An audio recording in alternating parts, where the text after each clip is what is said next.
అసలు ఈ రోజు పూజ చేయడం అనేటటువంటి దాని వల్ల వచ్చే ప్రయోజనం ఏమైనా ఉంటుందా?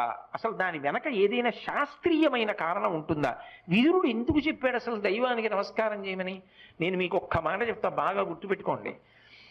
ఎవరు పూజ చేస్తున్నాడో వాడు లోకము చేత పూజింపబడతాడు.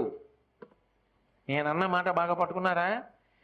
ఎవరు పూజ చేస్తాడో వాడు లోకము చేత పూజ అందుకుంటాడు. అదేమిటండి మీరు అన్నమాట మాకు బాగా అర్థం కాలేదు, మీరు ఏదో అన్నారు బాగుండదని అన్నాను అంతే అంటారా? మీకు వివరణ చేసే ప్రయత్నం చేస్తా. పూజ అంటే ఏమిటి?